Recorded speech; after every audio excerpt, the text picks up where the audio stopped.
Good morning everyone, hello and welcome back to So What If I Sew, or welcome if you're new. My name's Jess and this is my channel all about sewing, dressmaking and all things stitch related. Now, it is officially March. You may have guessed from the proliferation of yellow in this shot. It's Endometriosis Awareness Month, which means it is this time for Sew Yellow for Endo, which is a challenge I created last year to raise awareness of endometriosis. Sew Yellow for Endo is at its heart a challenge that's about sewing something yellow, talking about menstrual health and possibly winning a lovely prize. But there is so much more to it and I'm so excited to be in our second year. Oh my God. Last year I thought I'd get about 10 people get involved. We might raise a couple of £100 and it would be that. However, over 200 of you got involved last year and we raised £1,708. Like, seriously, what a community. 1 in 10 women or people observed female at birth suffer from endometriosis. It is a horrible, horrible condition. It's something I myself suffer from, although very luckily I had surgery a couple of years ago, which has massively improved my life generally, and also my long-term prognosis. But it's an awful condition. It's the same prevalence as diabetes in women. And yet, the vast majority of people don't even know about it or can't spell it. Despite the fact it's so prevalent, it also takes an average of 8 years to diagnose. That's not an upper limit, that is the average amount of time. Endometriosis can cause agonising periods, it can cause pain with sex, pain with bowel movements, pain with urine movements as well. It can cause, well, generally chronic pain. You can feel yourself ovulate, which is really unpleasant. But it can also be related to infertility. And a lot of women only find out they have endometriosis when they discover they're infertile, and at which point it's too late. Some of the treatments for endometriosis include surgery, surgical menopause, hormonal therapies, and lots of other stuff. But the only way to truly diagnose it is through surgery. And therefore, lots of women are misdiagnosed with IBS pretty regularly, which is very frustrating because you'd think when it syncs up with your period that there might be a question about whether it's to do with that, but no, because women's healthcare and gynecological healthcare in general is so geared around women just getting on with it. And frankly, I'm done with that view. So here we are, a little bit rambly, but I'm very passionate about this. So Sew Yellow for Endo is a month-long campaign. We sew something yellow and the reveal day for that yellow make is the 26th of March. But there is lots in the meantime. So in this video, I'm going to tell you what's happening this month. Although if you want to find out absolutely everything, you can head over to Instagram and watch the Instagram live I've just done.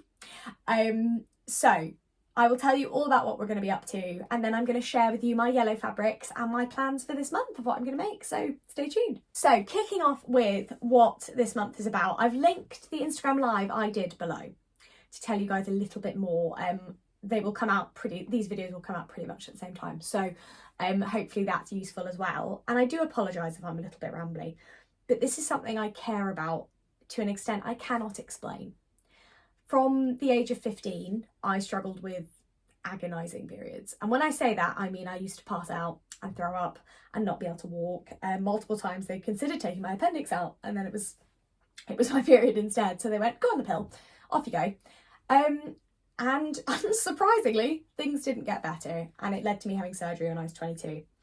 Which, to be honest, for most endometriosis people, that's good. That's early. We caught that real early. But it's a horrific condition, and one that we need to raise awareness of. And the biggest part of raising awareness is making it okay to talk about menstrual health.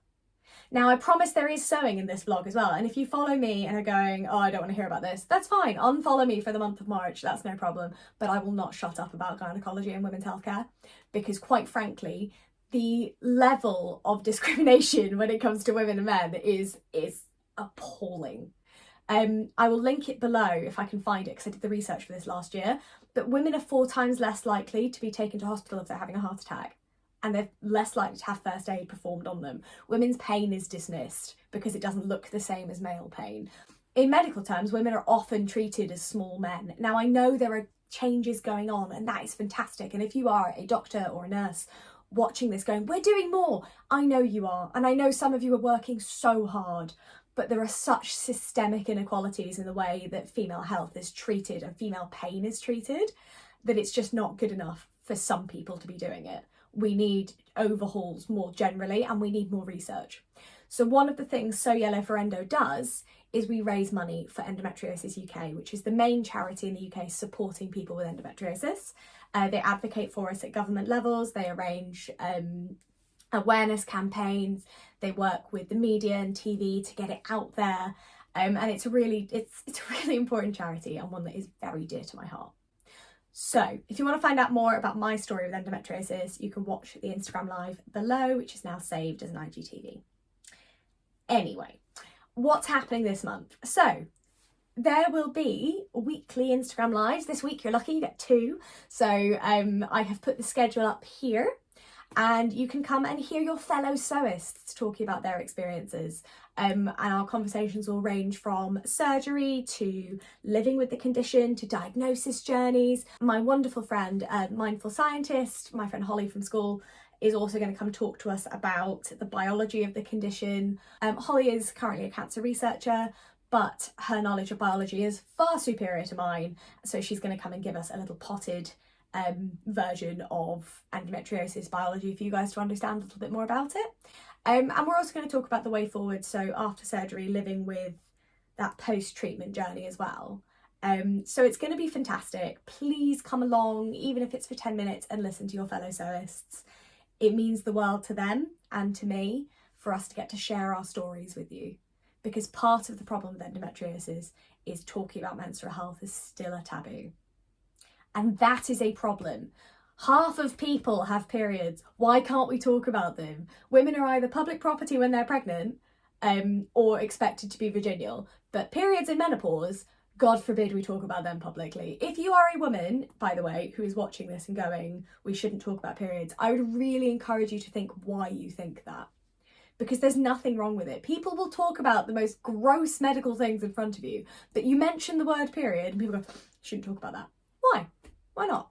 Because talking about menstrual health is the point at which people go, oh, passing out isn't normal, maybe I should see my GP.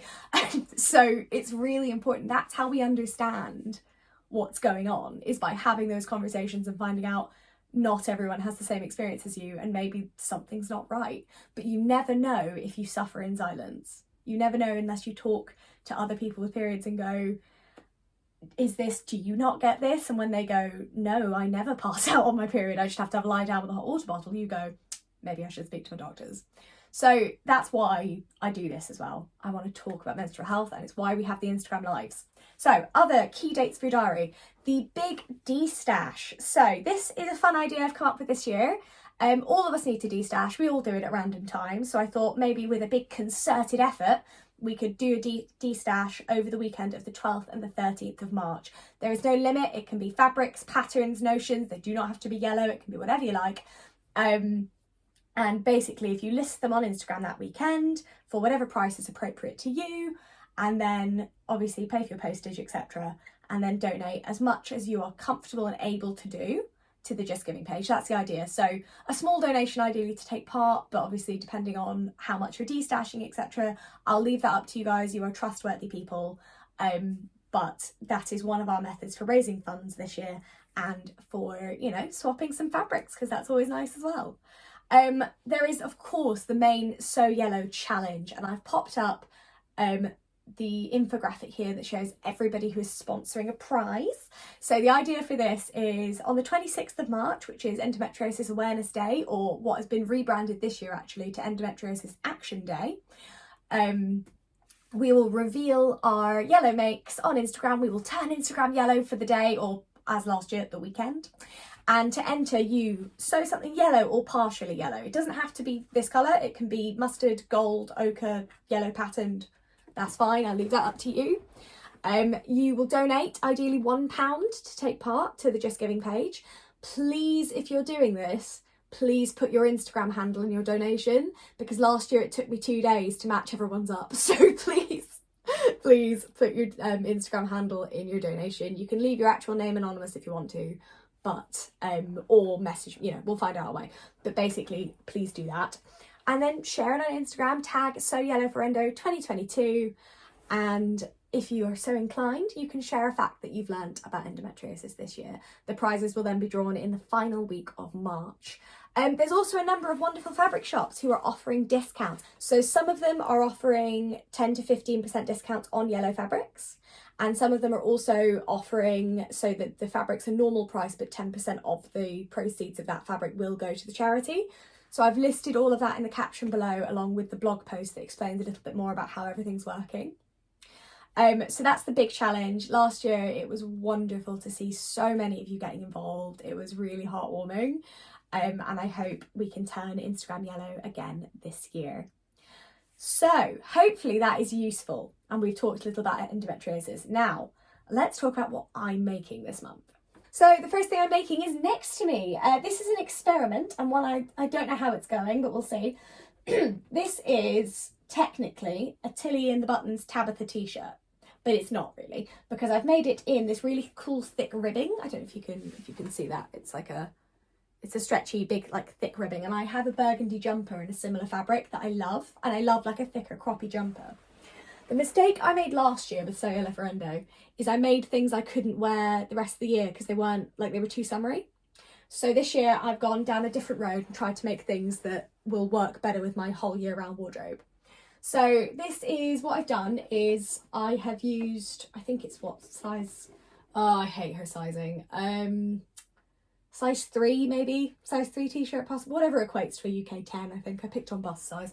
But this is quite stretchy, so I've taken like an inch or two out, and then I've elongated the sleeves to make a 3/4 length sleeve. I'll turn it around, there you go. So the side seams aren't done up yet. This fabric is from my local fabric shop, A&M Textiles, and again, because it was yellow, I went in to choose them in person.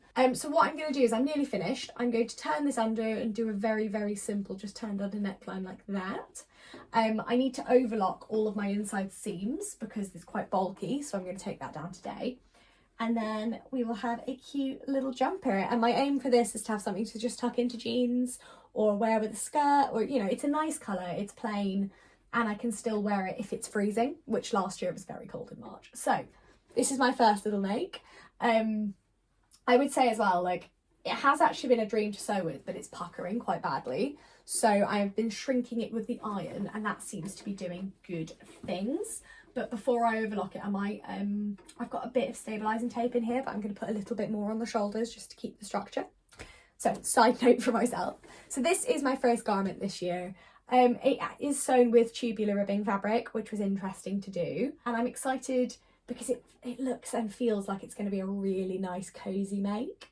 So I'll let you guys know how I get on with that and hopefully be able to post some photos of that soon. My second make is already cut out actually. So I'm going to show you a scrap of the fabric. This is my main make for the challenge. And I've managed to combine one of my make 9 with the challenge. And I'm going to be making the Sew Over It Anderson blouse, which is here on the screen. And I'm going to be making it in this amazing mustard satin mix. It is the lightest thing in the world. Cutting it out was a complete pain, and sewing it, I would imagine, is going to be even worse, but it's beautiful. I love this fabric as well. I love a polka dot. I think I suit it. And again, it's smart enough that I can wear it to work summer or winter. And it's that sort of nice, light, floaty fabric. And I think, yeah, like, because it's a wrap blouse, I think that's going to look really pretty. And it's just a little bit darker. It's that more mustardy ochre brightness that I love. So I'm really excited. Cutting this out was really, really stressful. Pop it there.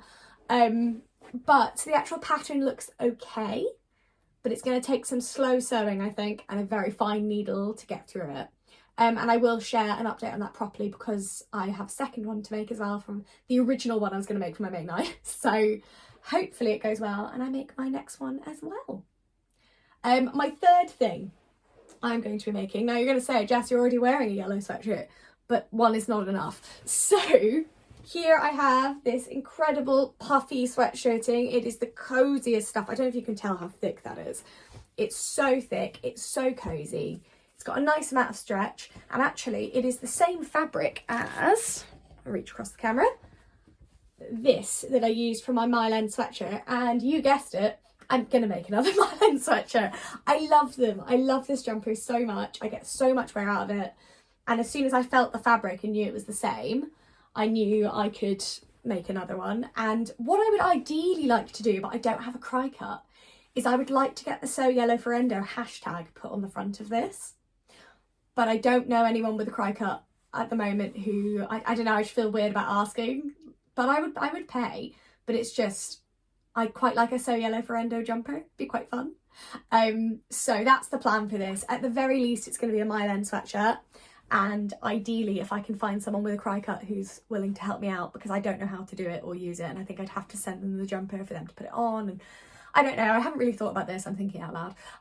But that's the plan for this. It's so cozy, it's so soft, and frankly I wear this constantly, so this is a lot thinner, so I'm hoping for a sort of thicker, chunkier version of this, with a bit more sleeve definition, because this one's a giant bat wing and I love it.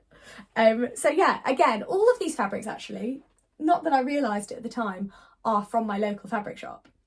So I know I went in to buy these, and then I bought these the other day because I just suddenly realised that these two makes I love, but I was concerned about getting this done on time, and I'm going up to Scotland in a couple of weeks and I wanted to have warm things that are still yellow to wear. And I love wearing yellow, actually. It's sunny and nice and it makes me smile. So they are going to get worn. And this year I had a really good think about why I didn't wear my yellow makes last year as much and what I could do to make them better. So this year I've looked at the clothes in my wardrobe and go, what do I wear most? And then tried to go, if I had that in yellow, what would it go with? So I've got outfit matches for all of these, which is really exciting. So let's look at my final fabric, which, you guessed it, is from my local fabric shop. And this is actually a fabric I bought because I've used it before. So you may remember this dress. It's a full circle dress from the Great British Sewing Bee book. It's one of them. I've linked the My Week in Sewing that I sewed it in. And I used this amazing viscose linen mix from the rag shop. And then when I was in my wonderful fabric shop yesterday, I saw that he had some of it in yellow. And I love this. I love it so much. And I remember working with it was a joy and a delight. It's so light, but it's structured and it holds its own. It doesn't stretch badly. It hems beautifully. It does fray quite badly, but that's fine because I have an overlocker and French seams, etc. So that's fine. But it was a joy to use, actually. Everything I made last year was quite patterned because I was concerned about a block yellow. But now that I'm blonde, I do find that I can take it a little bit better. So I am making, again, something I've made a couple of times, which is the Made My Wardrobe Emmaus shirt, which is here. I've made two. I've made one in viscose and one in cotton, and I wear them constantly. I love it, especially the viscose one. It's so floaty. And then my thought was, oh, a yellow blouse would look really cute. And I want something sort of boho-ish, you know, a little thicker, kind of floaty. Ideally, I wanted a yellow, like a broderie anglaise or similar. But then I saw this. And I think this is going to make the most amazing Emmaus shirt. Like, think about it. It's going to, so I don't know if you can see the texture if I hold it up. It's got a sort of linen-y texture, but the viscose makes it drapier and much softer. So I'm going to whip up an Emmaus shirt. Now, I'm not going to do a sew-along for that, because I already have one. So I have linked my original sew-along for the Emmaus shirt. The only thing I do differently to that sew-along now is I will use my rolled hem foot. I will overlock the inside of the gathers, and I'll probably, this irons beautifully, so I'll probably end up doing French seams again because it's just easier. And then obviously I'll make my own bias binding with this. So those are my garments for this year. I haven't done a fabric haul in a while. I'll pop that on there, then you can see all my fabrics together. Oh, actually, hold on. Aha, there we go. That's everything in one place. There is a theme. So for me, wearing lots of bright yellow things makes me happy. And it is my awareness colour, and it's a nice intersection. But I also understand that wearing yellow for some people is not a thing, although arguably there are as many shades of yellow as there are people. So, you know, I would encourage you to have a go. Some people last year discovered they loved a neon yellow when they couldn't wear this, or some people went for a really like dark ochre colour that looked incredible. So really have a go and maybe do some fabric shopping in person if you're able to, and hold them against your face and see, you know, or like up to your face, don't like rub your face on things. That's, you know, we're still very much in the end of a pandemic.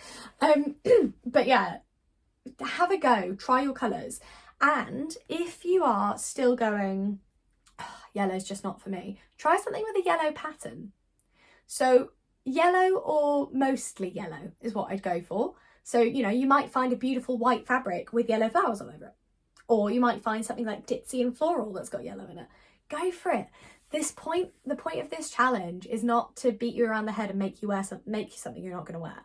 The point of this is to yell about menstrual health and to talk about how the fact that 1 in 10 women suffer from a disease that takes an average of 8 years to diagnose is not okay. And that's the focus of this. We talk about menstrual health. We talk openly. Do you know what? If you sew something with like 3 yellow flowers on it, but have an honest conversation with someone about menstrual health this month, that's all I want. That's perfect. That's the dream. So I hope you have a fabulous month. If you're getting involved, let me know below what you're making. If you've done a vlog on it, also let me know, because I get tagged in quite a few things at this time of year, so sometimes I miss stuff. So absolutely send me links, put them below. Like, I love to see it, and I love to see what you're all making. This challenge does mean the world to me. It affects so many people. And even though I had surgery when I was 22, I still don't know if I can have kids. I still don't know if I'll have to have that surgery again in 5 years. I'm so lucky to have had the surgery I did and to have had the really positive outcomes. But this is still something I have to live with. So what I want to do is make sure that if I can have children, they don't have to go to a doctor and be told that their symptoms are psychosomatic when they're in agony. I don't want another woman to have to be told she's infertile when she could have been treated for endometriosis when she was my age. I want people to be able to say the word period without everyone else around them cringing. And I want women's healthcare and healthcare for anybody with any kind of female anatomy to be inclusive, and for them to be understood and believed and to have their pain recognised. That's what's important to me this month, that we talk about those things. It is Women's History Month. There is also an International Women's Day on the 9th. This year's theme is Break the Bias. There is a fabulous sewing challenge actually going on. You could enter both. That is being run around the Break the Bias theme, which I've linked below. All I would ask is that even if you don't do it for the rest of the year, take this month and sit with your thoughts around periods and around menstrual health. If you feel strongly that we shouldn't talk about it, think about why. If you suddenly realise you've never spoken about it out loud to anyone, come and talk to us about it. Everybody linked on Instagram who's talking about it wants to talk about this openly. So if you listen to an Instagram live and you go, wow, that person's experience really resonates with me, go and talk to them. We're doing this because we want to tell you. We want to make it okay to talk about it. Please, all I would ask this month is that you have a great time and that you maybe learn one thing about endometriosis and menstrual health. So a slightly heavier video than normal, but I'm so excited. Let me know if you have any questions. I can't wait to see what you're all making, and thank you so much for watching. I'll see you next time.